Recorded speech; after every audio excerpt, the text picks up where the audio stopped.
I'm Katie Couric. Tonight, it could save the lives of countless Americans serving in Iraq. We have yet to have a Marine killed who was riding inside an MRAP. But this bomb-resistant vehicle has run into a tangle of red tape, delaying production as roadside bombs kill soldiers and Marines by the day.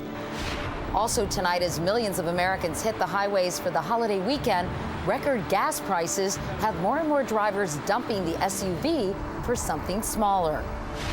And if your kids complain they've got it tough, call them in to hear about this young man's life and what he's making of it. Tonight's Assignment America. This is the CBS Evening News with Katie Couric. Hello, everyone. Nothing is more important to the American people than keeping U.S. soldiers safe. But tonight, word of an outrageous delay in getting them a vehicle that could save countless lives. It's one that can stand up to roadside bombs, bombs that have killed more than 1,700 soldiers and Marines, half of all American fatalities in Iraq. All of this on a day when the debate over paying for the war and ending the war took center stage. We begin our coverage with David Martin at the Pentagon. Watch this infrared video and you'll understand why for the past 2 years, Marines in Iraq have been urgently calling for more vehicles that could survive this. Called MRAP for Mine-Resistant Ambush Protected, it survives deadly roadside bombs because of its V-shaped chassis that deflects explosions far better than the Humvee.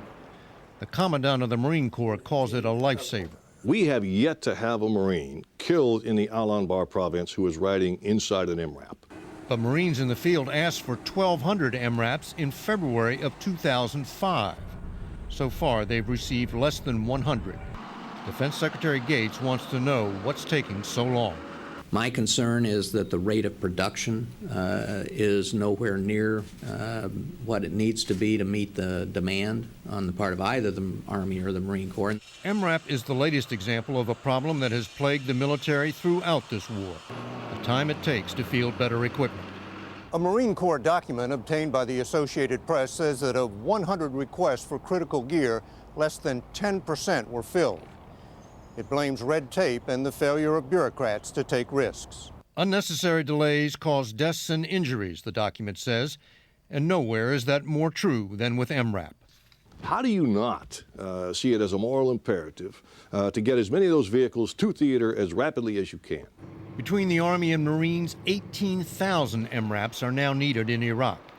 Even with a crash program, it will take more than 2 years. Long after these coming decisive summer months that President Bush warns will be hard and bloody.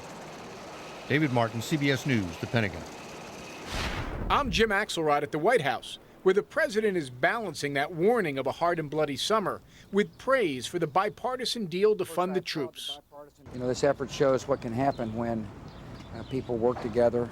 While Mr. Bush celebrated the spirit of compromise, two men who want to replace him were getting especially nasty about it. The ayes are 80. Last night, the Senate voted to fund the Iraq War through September, though there were notable exceptions. Mr. Obama, no. Barack Obama, mindful of Democratic primary voters against the war, voted no. So did Hillary Clinton. Today, their potential opponent, Republican Senator John McCain, put out this statement. I was very disappointed to see Senator Obama and Senator Clinton embrace the policy of surrender. This vote may win liberal primary voters, but it's waving a white flag to al-Qaeda. Ridiculing McCain's walk through a Baghdad market protected by U.S. firepower to show improved conditions, Obama fired back. The fact that Senator McCain required a flak jacket and 100 soldiers with rifles showed the real picture. Notice how Obama spelled flak incorrectly. The playground brawl was on. Obama's 2 years in the Senate entitle him to vote against funding our troops. My service and experience lead me to believe otherwise, said McCain. Not to let such a juicy target pass, he added, by the way, Senator Obama, it's a flak jacket, F-L-A-K, not a flak jacket. You can't really say this is surprising. Disappointing, perhaps, but not surprising. And as unseemly as such sniping may be about such a serious subject, this is kid stuff compared to what lies ahead in the next 18 months until Election Day. Jim Axelrod, CBS News, the White House. Now to the great holiday getaway. They're off. Millions of Americans getting out of town for Memorial Day weekend. AAA says more than 38 million Americans will take a long trip this weekend. About 32 million on the highways, 4.5 million in the skyways. Here's our transportation correspondent, Nancy Cordes. The takeoff into the peak summer flying season could not have gone smoother. Clear blue skies across most of the country meant the FAA flight delay map showed green for go at the nation's major airports. Show up early, because if you don't, you're going to be left behind. The only hiccups came in Southern California, where controllers' radar screens briefly went dark, and at Washington's Dulles Airport, where a faulty engine forced a China-bound United 747 to return for a safe emergency landing. All weekend long, planes will be packed. With airfares down slightly and gas prices up a lot, 3% more people will take a flight this Memorial Day weekend than last year, about 4.5 million. It's actually cheaper right now almost, especially if you're going more than 300 or 400 miles to take an airplane than it is to drive a car. At some airports, passengers are experiencing a new layer of security this weekend. Handheld scanners for liquids. It basically sniffs the vapors coming out of that bottle, and if something contains a chemical that could be a liquid explosive, then it's going to alarm for her. The rules for liquids haven't changed. No containers larger than 3 ounces. And you'd be amazed at the things people still try to take through security. It's not just water bottles. All these knives and scissors, this toy gun, a car part, have all been confiscated at this one security checkpoint at LaGuardia Airport in the past 24 hours. This bin over here is the take from last week. Some free advice from the TSA this holiday weekend: check your pockets before you head to the airport and leave that bowling pin at home. Nancy Cordes, CBS News, LaGuardia. The price of gasoline has risen more than $1 so far this year. It's now the highest it has ever been. And in a poll out today, 47% of respondents say they're considering buying a more fuel-efficient car. That's up from 39% who said so a year ago. Here's our national correspondent, Byron Pitts. 2430. Headed into this holiday, Cheryl Vallot traded in her gas-guzzling SUV for a smaller so-called crossover vehicle. Part SUV, part mid-sized car. Her reason? The price of fuel. Really? Yes. That simple? It's that simple. Call it trickle-down fuelonomics. As gas prices steadily go up, owners of big vehicles are moving to mid-size, and owners of mid-size are moving to smaller. It's a gradual long-term trend. It's a trend, all right. Just follow the fuel prices. In May 2004, the average cost of gasoline was $2.02 a gallon. Today, it's $3.22. That means, on average, consumers are spending an extra $63 a month on gas. As gas prices have gone up, America's appetite for big vehicles has gone down. Since 2004, the sale of those large SUVs has dropped nearly 17%, going from 71,000 sold in April 2004 to just over 59,000 last month. For compact cars, it's just the opposite, an increase of 12%. But the most telling number is those fuel-efficient hybrid vehicles, the ones that run on a combination of gasoline and electricity. Those sales jumped 300%, from nearly 7,000 to over 27,000. Gas prices are ridiculous. Cheryl Vallot's not alone. According to a new survey by the Consumer Federation of America, 93% of Americans are concerned about the future price of gas and heating oil. 80% support requiring the auto industry to increase fuel efficiency. From the gas pump to the grocery store, we all feel it. I love milk. Have you priced milk lately? Prices are going up. Because it's not gasoline, it's milk. The cost of milk has gone up an average of 20 cents a gallon this year, due in part to higher energy and feed costs. Lorraine Merrill is a third-generation dairy farmer in New Hampshire. If gas prices keep going up, she says, with the high costs of energy and feed, we would be out of business. So this holiday weekend, as travelers get away, there's no escaping the pain at the pump. Byron Pitts, CBS News, Springfield, New Jersey. Now, if you plan to drink this weekend, please don't drive. According to the government today, the number of drunk driving deaths rose about 2.5% last year to nearly 18,000. That's the highest number in 14 years. Now to a different kind of driving. Tonight, final preparations are underway for Sunday's Indy 500. This year, the cars are lean and mean and a little more green. Cynthia Bowers reports from the Brickyard. The Indy 500 is hardly the place you'd expect to find anything green outside the starting flag. These cars average 220 miles per hour and 2.5 miles per gallon. But this year, they'll be burning rubber on ethanol. Not only is it a commitment to put it in the cars, but it's to carry the marketing message. It's a huge commitment.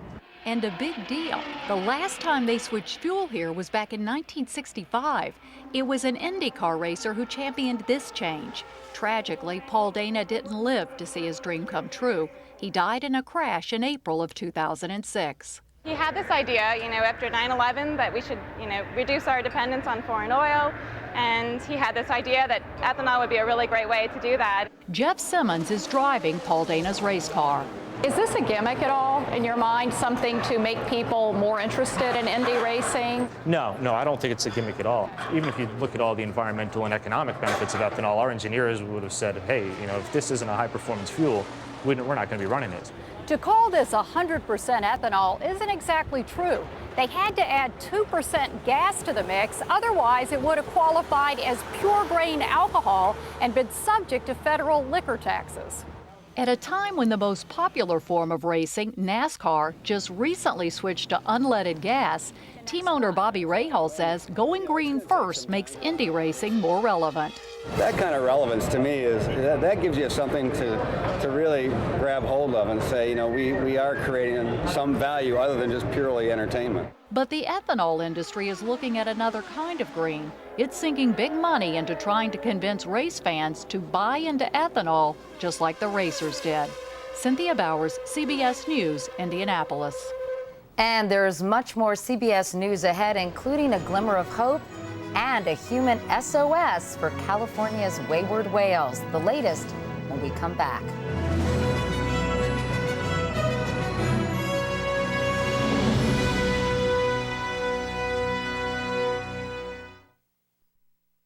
They brought out the fire hoses today to try to nudge those wayward whales toward the ocean. But tonight, the mother whale and her calf are still where they've been most of this week in the Sacramento River, 70 miles from the open Pacific. John Blackstone has the very latest. Before the fireboats arrived, the calf was flapping its tail, the 40-ton mother smashing a huge fin into the river. Never has anyone attempted to herd whales with a fireboat. When the water started splashing into the river, the whales moved away, just as biologists had hoped. We finally have a method that does seem to turn the whales. But one boat wasn't enough to force the whales downriver. More fireboats will be called in to help. Scientists don't know how long the whales can survive in the fresh water of the river. They're working on plans to give them antibiotics, even sedate them if the whales end up beached. That would be a worst case scenario. But they may just need to sedate them if they are on the beach and are thrashing and are a danger to humans. Our knowledge of whales is limited, but human affection for them seems unlimited. Hundreds of school children in Los Angeles this week made their own Save the Whales message.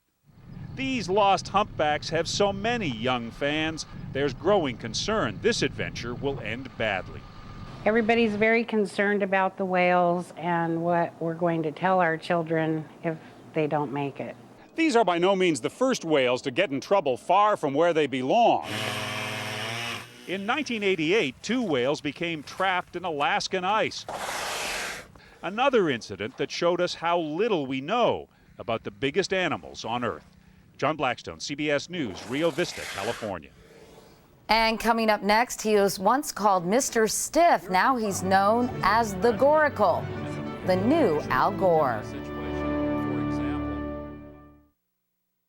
This is already one unusual presidential campaign. For one thing, it is the longest one ever. The seasons will have changed 7 times before it's over. It's also a campaign in which the non-candidates are drawing as much attention as those who have declared. And no one's getting more attention than the latest edition of Al Gore. Sharon Alfonsi reports on Gore 2.0. Surpluses Remember this, Al Gore? I will keep Social Security in a lockbox. It should stay in a lockbox. The guy who loved talking about putting Social Security in a lockbox so much, the safest. Some thought he might have hid his personality in there. The power to issue bonds interest-free. All of a sudden, Al Gore seems to have gone from awkward to almost slick. Would it have killed you to wear a tie? All it took was 8 years, some melting polar ice caps, and an Oscar win for his documentary. Global warming slideshow presented by Al Gore. What doesn't say blockbuster? He spread the word about global warming and now is changing the political climate. In some polls, Gore is third for the Democratic nomination, and he's not even a candidate. And he's come out with another book, The Assault on Reason. You know, Brittany and K-Fed and Anna Nicole Smith and all this stuff. Meanwhile, very quietly, our country's been making some very serious mistakes. Knocking the media with one arm and the Bush administration with the other. That actually Iraq had nothing whatsoever to do with the attack of 9/11. You keep coming back to this. Iraq had nothing to do with 9/11? It's shocking, isn't it? The guy who was once the punchline now seems to be in on the joke. He's just not in the race, at least not yet. Sharon Alfonsi, CBS News, New York. And still ahead, The Graduate, perhaps the proudest in the nation. Assignment America is next. This is the season when graduating high school seniors are told, work hard, follow your dreams, and never, ever give up. Well, one of them could have written that speech. In fact, he lived it. Steve Hartman has tonight's Assignment America. This may be Orlando, but it sure ain't Disney World. Home sweet home. Originally, I think this was like a tool shed, but I like to call this the pool house. Pool house. 18-year-old Daniel Lazzotti is an optimistic, pool half-full kind of guy. He lives, at least partially, on expired food he gets from a local carryout. He washes his clothes and showers at a nearby house, so most people who meet him don't even know he's homeless, and has been for 2 years now. It's the house that we used to live in. At one time, Daniel had a pretty normal life. I still miss that place.